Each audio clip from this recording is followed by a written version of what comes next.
কোন্নগরের শিশুকে নৃশংস খুন, কুপিয়ে মাথায় আঘাত করে শিশুকে খুন, নিহত ৮ বছরের শ্রেয়াংশ। আর এই নিয়ে জোর চাঞ্চল্য।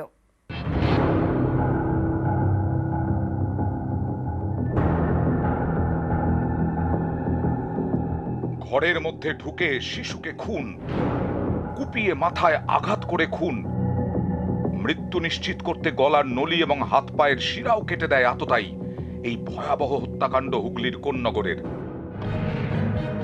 ৮ বছর বয়সী নিহত শিশুর নাম শ্রেয়াংশু শর্মা, কোন্নগরের আদর্শনগরের বাসিন্দা। শুক্রবার সন্ধে তার দেহ উদ্ধার হয়। নিজের ঘরেই খাটের তলায় পড়েছিল শিশুর রক্তাক্ত দেহ। নৃশংসভাবে খুন করা হয় ৮ বছরের শ্রেয়াংশুকে।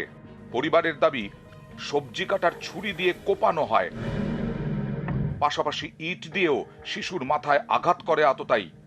ব্রুকলি মার্ডার যাকে বলা যায়, এই পুরোটা এত গর্ত হয়ে গেছিল। ওই সিঁড়ি, ওখানে সিটের ইট আছে, ইটটা নেই, ওখানে ভিতরে ছিল ইট।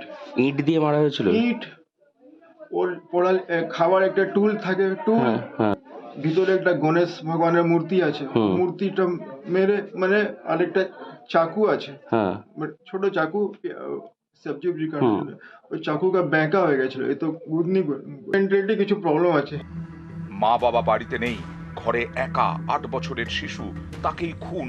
রাস্তার পাশে বাড়ি, ঘরে ঢুকে শিশুকে খুন, কিন্তু কেউ টের পেল না। স্থানীয়দের দাবি, ঘরে খুব জোরে টিভি চলছিল, টিভির আওয়াজে ঘরের ভেতরে কি হচ্ছে শোনা যায়নি। বাড়িতে পোষ্য কুকুর আছে, ঘটনার সময় সে কোথায় ছিল, কি করছিল, এই প্রশ্ন উঠছে। বাড়িতে আপনার তো পোষ্য কুকুর রয়েছে। আনকমন লোককে দেখে চিৎকার করে, ওইটা খুবই কমন হয়ে গেছে, তাই জন্য বেশি লোকরা ধ্যান দেয় না, কিন্তু চিৎকার করতেই থাকবে। এটা একটা কনসেপ্ট হতে পারে। টিভি ফুল ভলিউমে ছিল যে সময় ঘটনাটা ঘটেছিল, কে ছিল? আলটিমেট এটা ঘটনা হয়েছিল, আমি গেস করছি 6:40 থেকে 6:20 থেকে 7টার মাঝখানে। ওই সময় কেউ ছিল না।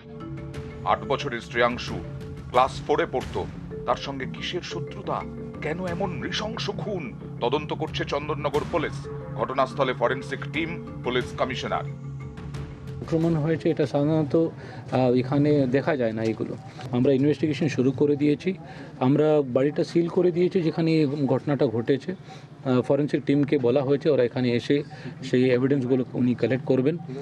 কিছু মোটিভ কী আছে এটা সব নিয়ে আমরা আলোচনা করছি। যারা এর সঙ্গে, সে পরিবারের সঙ্গে যুক্ত আছেন, কারা আছে, কার লাভ হবে, এটা নিয়ে সব কিছু তদন্ত করছে। আশা করি তাড়াতাড়ি এটা খুঁজে আমরা পাবো কি ঘটনাটা কি ঘটিয়ে। ভালোভাবে যে করেছে আলটিমেট শাস্তি পাবে, আমার রিকোয়েস্ট আছে আপনাদের থেকে। আপনার কি ছেলে একটাই ছেলে আমার।